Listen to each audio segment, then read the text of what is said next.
Welcome to today's episode, and what I'm going to be working on is my enchantments for my armor, my tools, and my weapons. So I'm going to be enchanting them with the perfect enchantments, then I'm going to be mining some ancient debris to make sure everything is netherite. In my previous episode, I was working on my villager trading hall, and these are the 4 villagers I have for enchanted books. So there is a thorns one, there is a mending one, there is also a sweeping edge and sharpness one. Now these are pretty good enchantments, but in order to get the perfect armor and the tools I want, I'm going to be needing a lot more of this, and to make a lot more of these guys with the trades I need. There are a total of 14 enchantments that I need. So these are Aqua Affinity, Thorns 3, Protection 4, Soul Speed, Fire Protection 4, Feather Falling, Sweeping Edge, Sharpness 5, Efficiency, Knockback 2, Unbreaking 3, Punch 2, Flame, and Power 5. Now some of these already I have, like the Thorns 3, I have a Villager trade with that already. I already have Soul Speed from the Piglin Bartering, and I have Sharpness 5 and the Sweeping Edge. So I think that's about 11 that I still need. Let's speed this up. The first thing I did was getting the enchanted book from the librarian villagers I needed. I got an efficiency 5 book pretty quick. Once I got that, I traded with the villager to lock in that trade. Of course, pulled the lever so the husk can zombify the villager.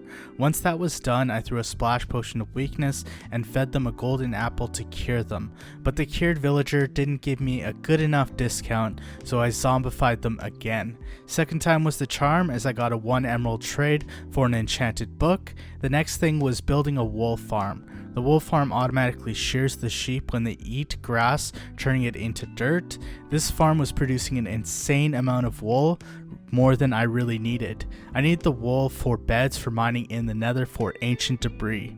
So the next thing is in here, I have all the enchantment books to enchant all the tools, the armor, and the weapons the way I want. But this is going to cost me a lot of experience, and I think I have 45 levels, which might be enough, but it might be a lot more.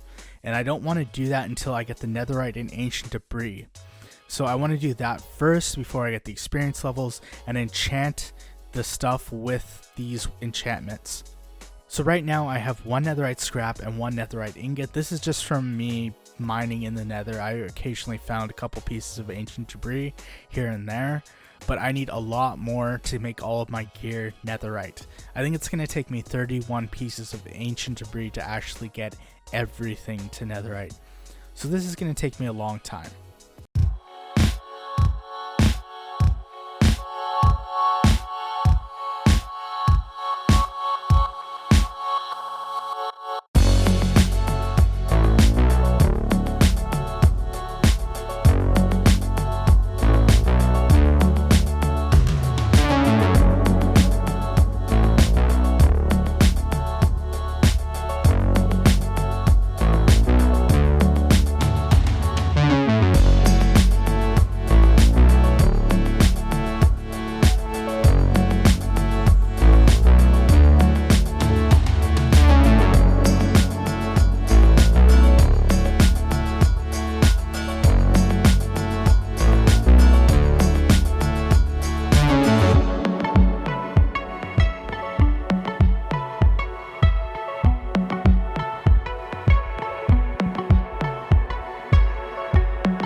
So after all that mining, I was able to get 33 ancient debris, which is enough for everything that I need to put netherite on. Now I need to get some gold for the crafting recipe, which is netherite scrap, and gold get you netherite ingots. So what I'm going to be doing is going to the Badlands biome. And you might be asking, why did I pick to mine the gold ore in the Badlands biome? That is because it's way more likely to generate in this biome than other biomes. There are 30 attempts per chunk, and that's from halfway between sea level and bedrock up to basically mountain level. So there's a good chance of it to generate in a chunk. So I need, I think, about 32 gold ores to actually get the amount of netherite I need. So hopefully this will be pretty quick, especially if I can find some good caves with some veins of gold ore in it. So getting those gold ingots took like 3 minutes. It was pretty quick when it came to actually finding them in the Badlands biome. So now I got to smelt down the ancient debris, which will take no time to do that. And I got a smithing table here to apply it to everything. Okay, so I have all of my netherite scrap, all my gold ingots, all the other netherite ingots, all the books here, and all the blocks that I'll need. So let's get this started. So the first thing is to craft these. So I will get 9 netherite ingots, which I hope is enough, but we'll see. And after this, let's go through here. This is for the helmet. So let's try to see how this works with the enchantment levels. So if I just put one of these in, it is 13, so that's quite a bit. And I think if I just do both of these, it'll be 12. So I think that'll end up being cheaper. And let's see if this works. So yeah, 16. So that probably ended up being cheaper. So one thing you should keep in mind is when you put stuff through the anvil, there's a penalty. So every time you put an item through, it'll cost more enchantment levels. And if you can actually pyramid it in a way, so if you put 2 enchantments on a book and then sacrifice it into the diamond helmet, that actually makes it cheaper, even though it doesn't seem like it with that one. And let's keep going through this. So this is for the chest plate. And I'm already down to 22 levels, so that kind of says that I might actually have to do even more villager trading or go down to the XP grinder to get more XP, because this might take up all of my XP. So 13. The thorns is also very expensive. Let's see. Protection 5. Okay. And let's try this again. So that's 4. And then 18, so that pretty much uses up all my stuff. So let's actually apply the netherite ingot there. Netherite ingot there. So I have those 2 pieces, and I'm down to 0 XP experience level already. So I'm gonna have to actually take a break and get more experience level, because this is probably going to end up using up a lot of XP in order to do what I'm planning on doing, especially looking at how many books are here. So I think it is time to finally do the netherite and the enchanting of stuff. So I've done most of it already because it took so long to get the experience levels. So I did a lot of that on camera, but I thought it would be good to do the final things on camera. So the last one is going to be the sword. So I have the sword here. I have the book with the enchantments. So this cost 22 enchantment costs, which is pretty good. So there we go.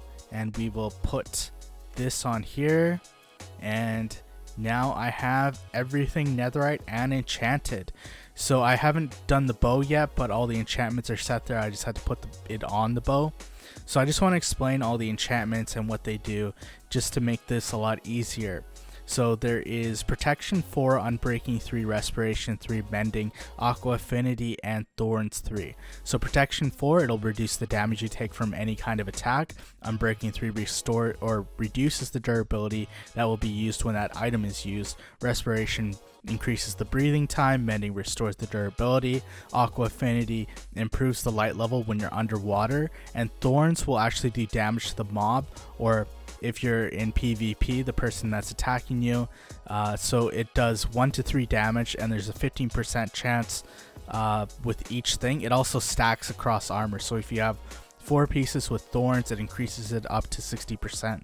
And then the second one is the same kind of idea, and the third one is the same idea. The one thing to keep in mind is you don't have to have protection across all of this stuff, so you can have stuff like blast protection, projectile protection, fire protection, and protection, but this stuff stacks pretty well. There isn't really a cap. When you have all blast protection, it doesn't really stack as well. I think there's a limit of about 80%. So protection's pretty good. It obviously reduces the amount of damage you take. And then this one has a lot of enchantments, you can see. So I forgot to put protection 4 on there, but protection 3, depth strider. Wait. Okay, I screwed that up. Now that I'm looking at that, I definitely screwed something up on that, because it was supposed to have fire protection but it has protection on it. So depth strider 3, unbreaking 3, mending, feather falling 4, soul speed 3, and thorns 3. So soul speed increases the speed that you can go on soul sand, and this is actually, if you sprint on soul sand with soul speed 3, it's actually quicker than sprinting on normal grass. So that's definitely an advantage in the nether, and if you put that on your hallways, for example, you can move a lot quicker. Feather falling reduces the damage from fall damage, so that's pretty good, and it stacks with protection, so that reduces the damage even more. And the depth strider reduces the penalty from moving in water, so it basically allows you to move without that penalty anymore, so you can move a lot quicker in water. Now the thing I was trying to do was fire protection. You should have 1 fire protection on one of your pieces of armor, because it reduces the burn time that you have.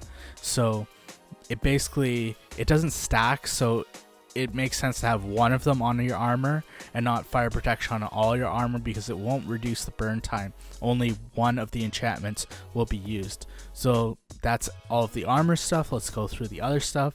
So sharpness 5 does damage to all mobs, so it does about 3 more damage. Looting 3 increases the drops. There's mending. Fire aspect does fire damage and light the mobs on fire, which is pretty good. Sweeping edge is specific to Java edition.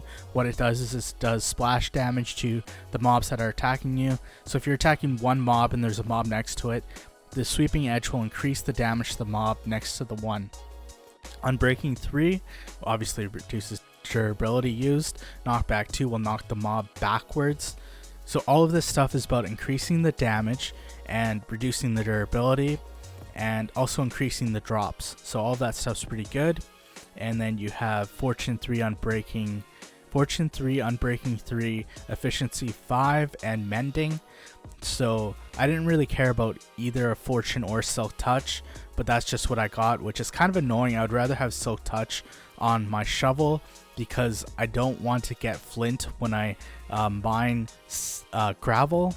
And also, if you want something like grass, then if you actually use a shovel with Silk Touch, it'll give you grass. So I would have preferred that, but I'll deal with Fortune 3. So you have, for the pickaxe is pretty straightforward: Unbreaking 3, Efficiency 5, Fortune 3, and Mending. So you obviously want to have one pickaxe that has Fortune, one that has Silk Touch, so this will increase the drops, and this one will keep the block and not break it and have any drops in it. So that's useful for something like, let's say, stone. If you just want stone and you don't want cobblestone, that makes sense. And then the axe is Unbreaking 3, Efficiency 5, Silk Touch, Mending. I was going to put Sharpness 5, but it looks like I forgot to put it on there. But this obviously increases the breaking time. It reduces the durability used. It doesn't really matter about Silk Touch or Fortune. And obviously Mending makes sense. And then if you look through this is all the available enchantments for the bow. So Power 5 will increase the damage. It's a lot of damage. I think it's like 20-ish damage that it does with Power 5. Punch 2 will knock back the mob. I'm not sure why they have Punch 2 and then Knockback. They should just have Knockback for both things, for both the sword and the bow. And then there's Mending. Flame will light the mob on fire, similar to Fire Aspect, and Unbreaking 3. And the only choice with the bow really is either Mending or Infinity. And I think I already said this, but I went with Mending just because I want to keep all these enchantments on this. Infinity is good because it reduces the amount of arrows you use. You basically just need one arrow in your inventory, then you can keep firing things, but that's what I went with. So that is everything I got here, and I think that covers everything for this episode. I can't believe I actually got all netherite and enchanted armor. So I want to thank you guys for watching, and leave some comments, and hope to see you guys next time.